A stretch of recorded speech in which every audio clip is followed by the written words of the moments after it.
Hello, friends, both old and new. I am John St. Baptiste, and we're talking some Tolkien today. How is everyone?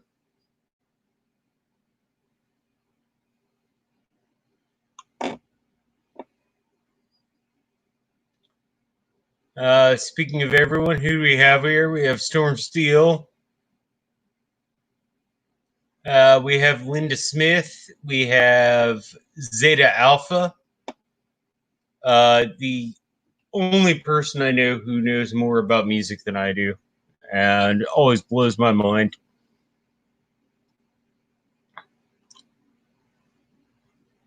Oh, it's a little drippy. Are you talking about the heat and the humidity? Because in Cincinnati, it is fracking ridiculous. I had to run to the store today, and it's 95, which for those of you who use Celsius is 35.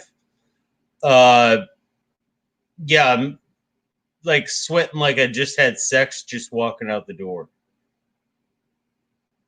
Uh, Terribly uncomfortable.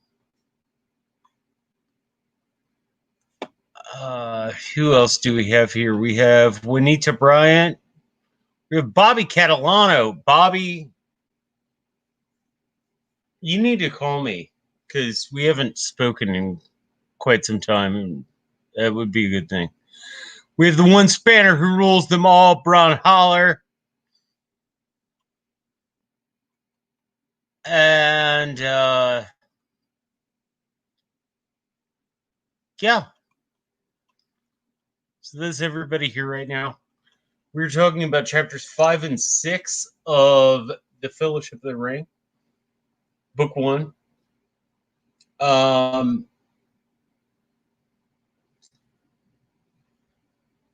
number of people consider these chapters to be kind of boring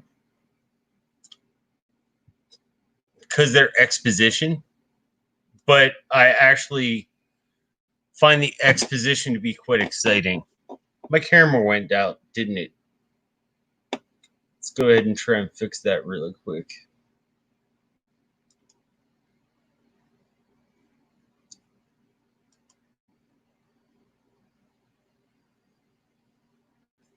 There we go. So everybody can see my pretty face.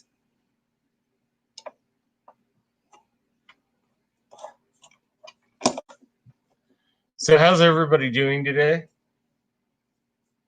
By the way, all of you, thank every one of you who came to my birthday party yesterday. It really meant a lot to me. Whether you were there for the entire 4.5 hours or just stopped in, like it meant a lot to me that you came out to help me celebrate my birthday.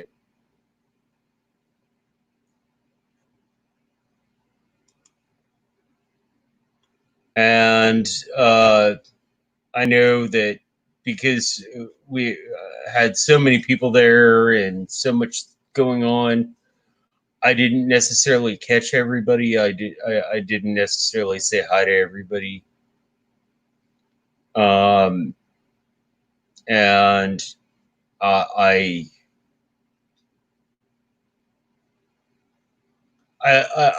apologize if you felt like you were ignored. It wasn't the case. It was pretty crazy, but it was a good time. And I think everybody who's sitting here right now was actually there. Zeta Alpha, I know, was there. Bobby Catalano. Wendy Bryant was there for a bit. So I hope you enjoyed sharing my birthday celebration. And much like a hobbit, for my birthday, I gave something away. I gave a gift. which I'm pretty excited about.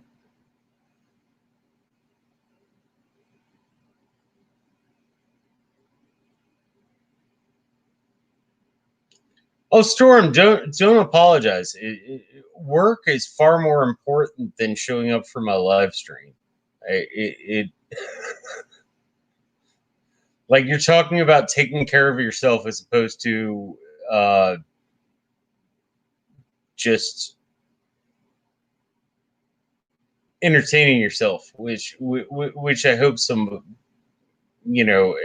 everyone thinks of this as is entertainment for themselves. Because I make this clear all the time. I'm not monetized. I am starting a Patreon soon, but even that, the Patreon, all the money is going to the Fender Music Fund. It's not going to me. I might even start a GoFundMe or whatever, but all of that is going to the Fender Music Fund, which is a charity that's very close to my heart.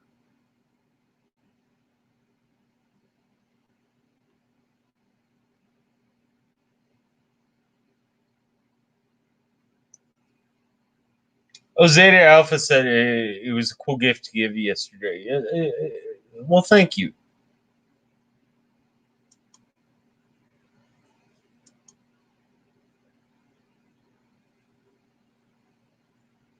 Thank you very much. I really enjoyed it. I did. I'm sorry. I popped on a bit late. I just wanted to check on my friend. She had a family issue come up, and I just wanted to check and make sure that she was okay. I am a nice guy. Don't tell anybody, okay?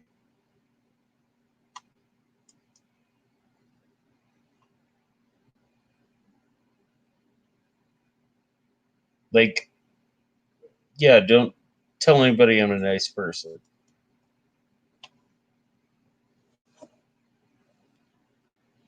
But we're going to dive into some Tolkien here.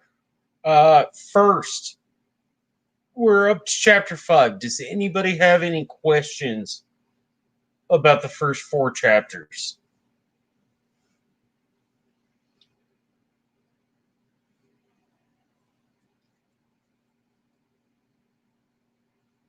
Because I would like to know. There's a lot covered.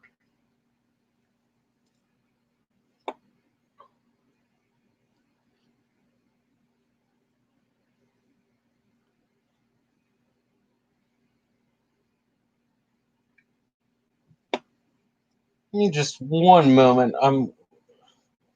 My camera is having issues.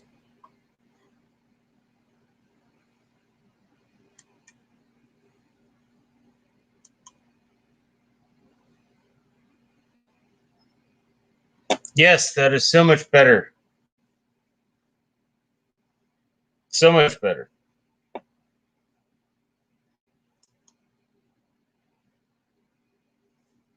But yeah, please, if does anybody have any questions about the first 4 chapters of the Lord of the Rings, or what in the manner that a lot of people have it would be called the Fellowship of the Ring, because it's separated into 3 books.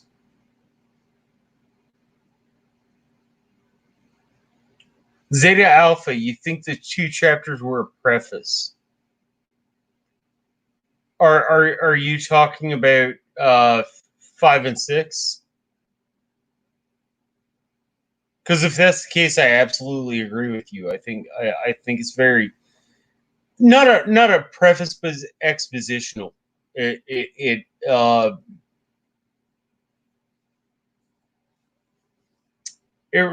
really opens up one's mind to the world that we're in and dealing with and so forth.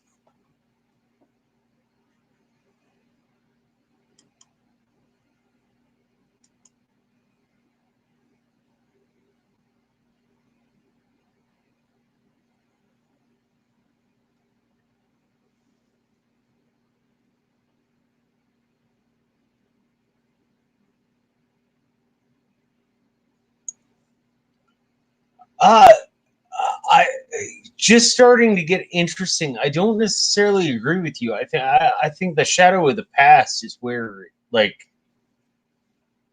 which Tolkien dives into like right away. I mean, it's chapter 2 is where it really gets interesting because he talks about the background behind everything. Um, I remember as a very young man, a much younger man than I am now. Like that was what really hooked me was just all that background information.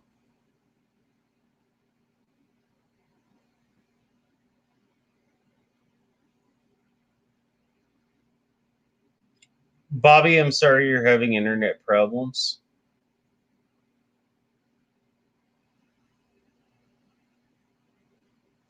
So, all of you were at my birthday celebration yesterday, and I greatly appreciate that. It means so much to me that you all stopped in, had a little fun. At least I hope you had a little fun. I didn't have any balloons or candy to share with anybody, but it uh, it was a very good time. I had a very fun time.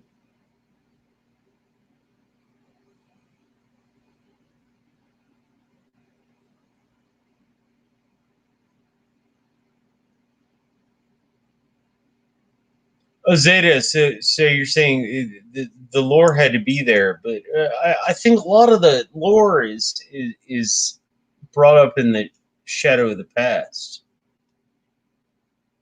I mean, because Gandalf brings up the ring, and he talks about Golem, and he talks about all the things that are going on. But what I love about these two chapters is Tolkien does it brilliantly because he knows he has to make these expositional chapters, but combined the two are 24 pages. And I think that's brilliant. It's like I'm just going to give enough that the information's there, and then you can discover the story from here on out. Oh, and we have, once again, I always have to welcome every time she pops back in Bron Holler, the one spanner who rules them all. She's a legend among ladies, and oh, she can get out the banhammer like no other. It's always very impressive that she can just banhammer.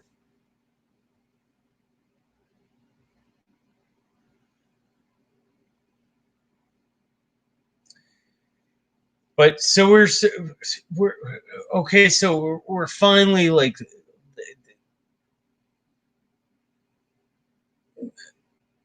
the hobbits are leaving the Shire for the first time. In fact, this is where Sam says his famous line. Uh, once I take this next step, I'm I've gone further from home than I ever have, and I think that's quite important.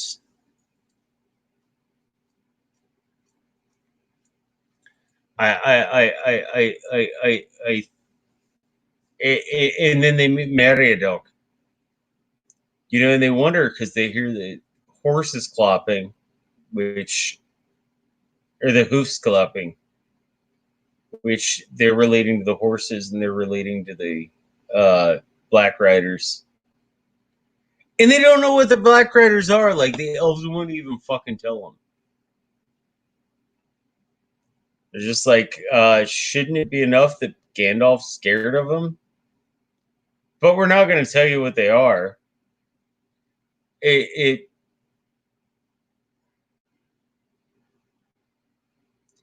I take a bit of issue with the aloofness of Tolkien's elves, uh, especially uh, Noldor and Sindar. Sylvan elves are awesome, but Noldor and Sindar, I do take a bit of issue with their aloofness. Uh, that's just my personal opinion. Please take and share yours. But let me ask you really quick: is this pop up? Is this message that I am seeing in anyone else's view? The one that Amanda sent me?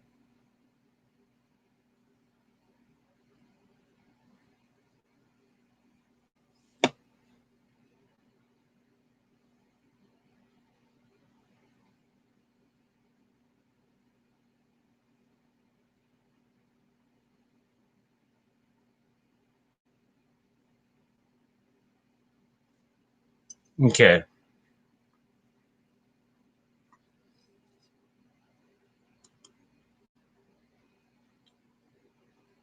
I'm going to try and get that out.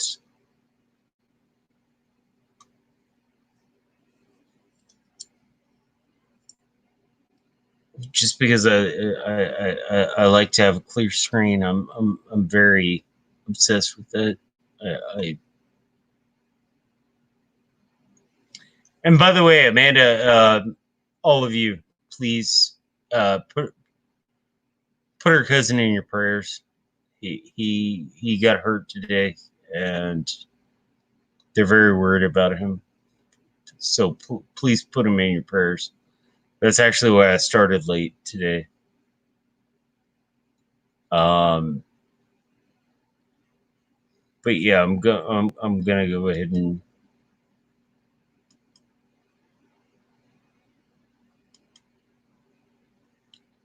we'll get out of that.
I don't know how to get rid of this. I apologize. Well, actually, I think it might be a good thing.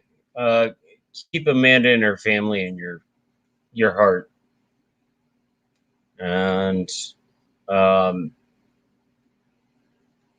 this kind of brings home things that like I do this for fun. I do this to stay sane, but people are dealing with real things in the real world, and uh, keep them in your heart. And we're part of family here. There are some groups with some content creators that are not too pleasant of people. I'm not going to name any names or anything like that, but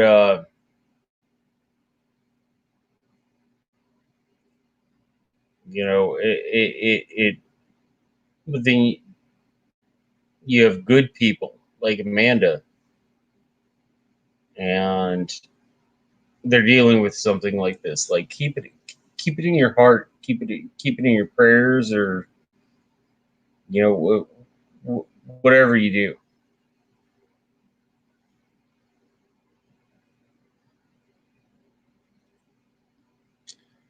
So we get to the beginning of this first chapter, and Frodo walks out of the Shire. Finally they pass Buckleberry Ferry. Very different from the film. Don't get me wrong. I like how the film did it. I thought it was very you know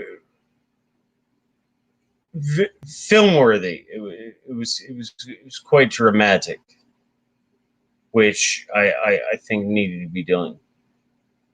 Whereas it was a little more quiet the way it's done in the book. But yeah, crosses the river with Meriadoc Brandybuck. By the way, that's how you should say that. Meriadoc Brandybuck. And if you're not Irish, I forgive you for not being able to say that way.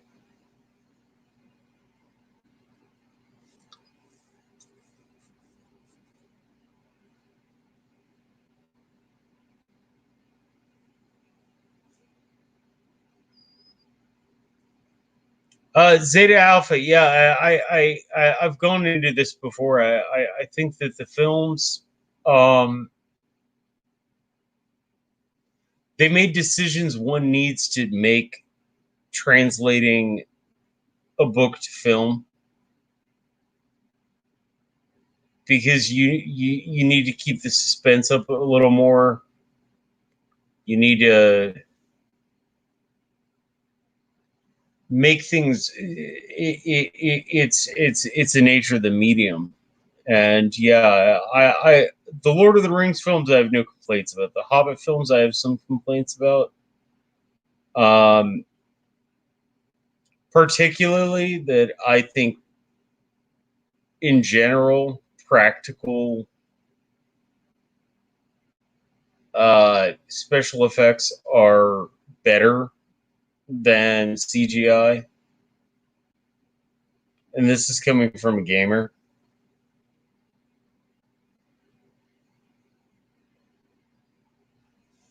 But no, yeah. So yeah, they get over the bridge, they go back to the house, and then there's a reason this chapter is called "The Conspiracy Unmasked,"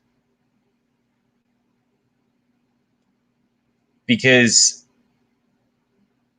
Pippin and Merry and Sam care so much about Frodo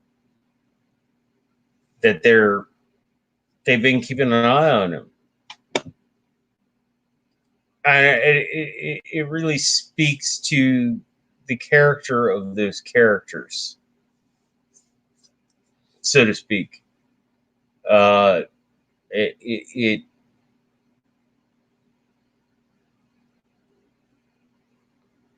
I think really identifies how much these other characters care about Frodo, because he's their friend.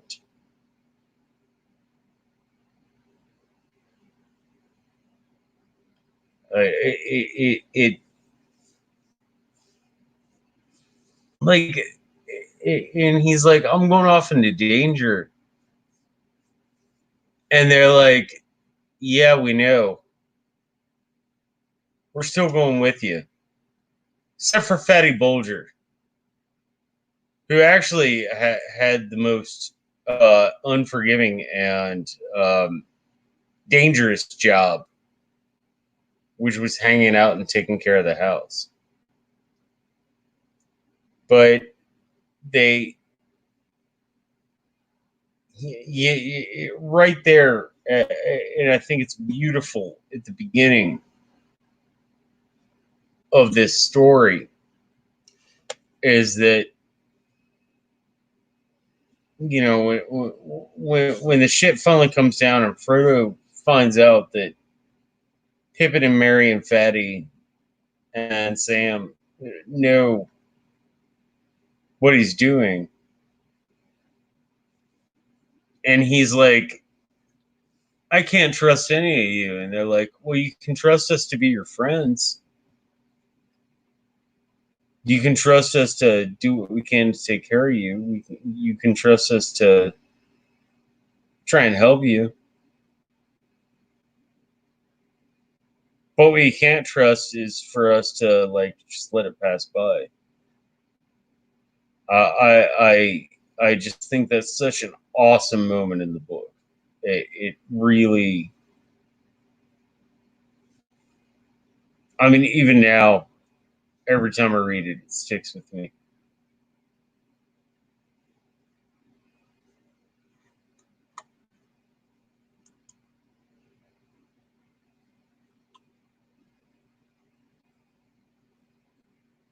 Anybody have any thoughts?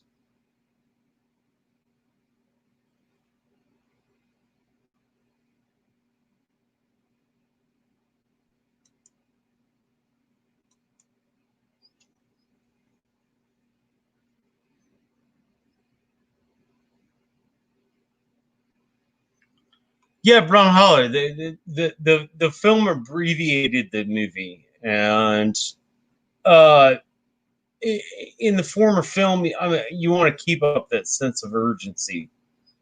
You can't have like a gradual build of urgency in that medium as much as you can in a book. So I actually thought it was done quite well. I enjoyed it. Plus, it was really funny because if you've ever watched the outtakes and the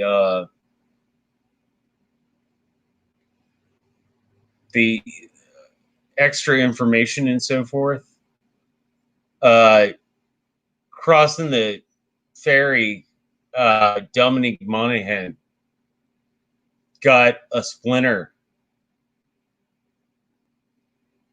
and he made such a big deal about it, and everybody thought it was going to be this like huge splinter, and it was just like this wee little tiny piece of wood.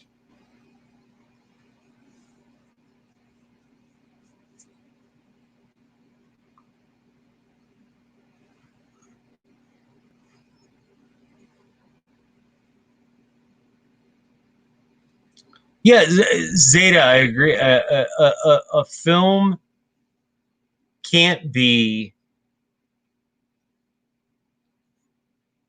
the book. And on the same note, a book can't be the film. I mean, they're two very different mediums. I'm still trying to figure out how to close out this link. Not because I dislike Amanda, but just I'm curious.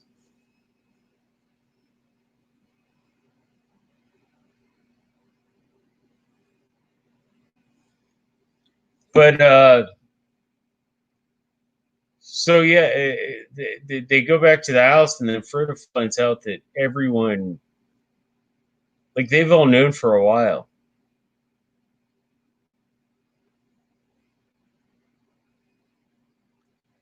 and I think that's kind of major. Is that yeah, Santivia Major, you got a point. His friends showed some maturity, especially when you consider in Hobbit years, Pippin was like a 16-year-old, and Meriadoc was like 18. and Fatty was like 18. And yeah, they acted really fucking grown up. And it's, I think that's very important. Yeah, everybody, and I love it too. Full of a toque, but Pippin was actually like kind of clever.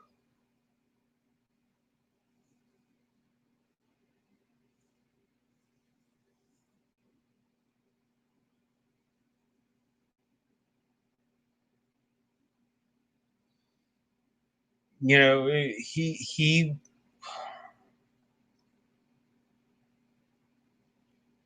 I mean,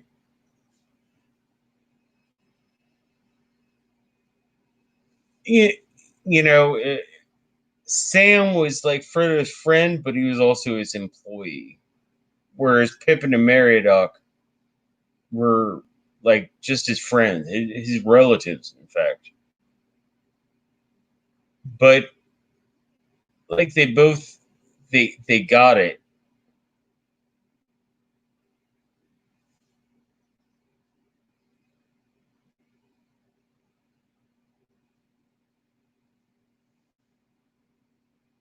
Yeah, I'm gonna get my second dinner.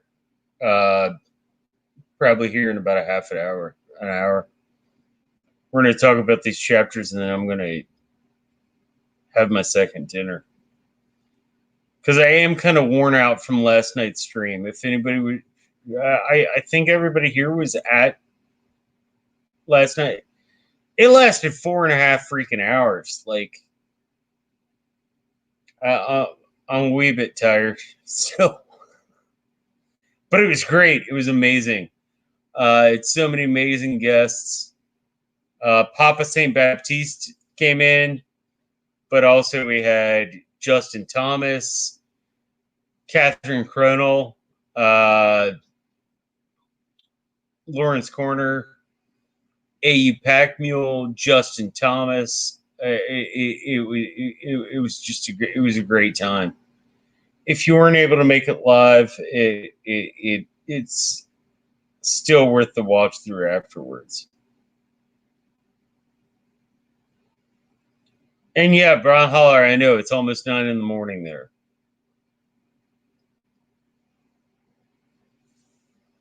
Australia and Japan are far ahead of America in a lot of ways. And I'll just leave it at that.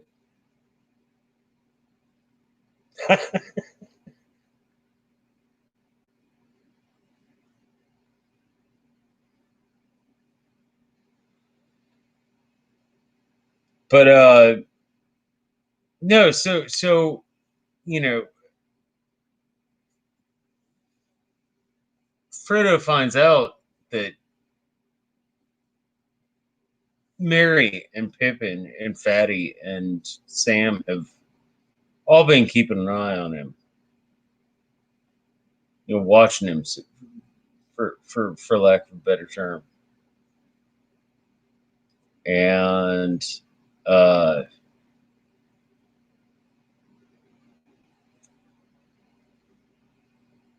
at first he's like flabbergasted, he's gobsmacked, and then he's like, "Okay, well, explain this to me." And then they do, and it. I wish we lived in a society where, yeah, you can be suspicious of people, but once you find out their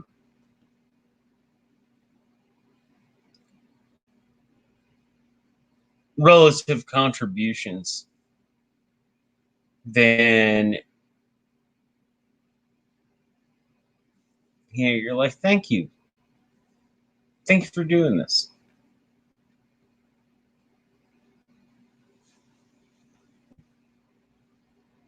Okay, so I'm going to actually split this into two parts. I'm going to do chapter 6 tomorrow. Because I'm having some technical issues, and I don't want to put up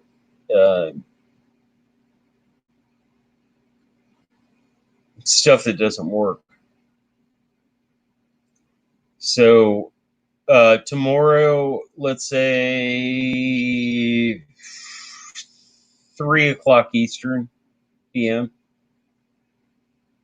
4 o'clock Eastern PM. I will put up. We'll talk about the next chapter after this. But yes, this chapter we had the conspiracy unmasked. Frodo finds out Sam was spying on him, and then he shut up as soon as Gandalf called him out. Please, if you have any questions about this chapter or the next chapter, or the Lord of the Rings in general, drop them down in the comments section below. I'll talk about it tomorrow. I'm having some technical issues right now, and I don't want to subject you to that. So we will talk shortly, and I will see you, for me, bright and early, because four in the afternoon for me is 4 in the morning for the rest of you. But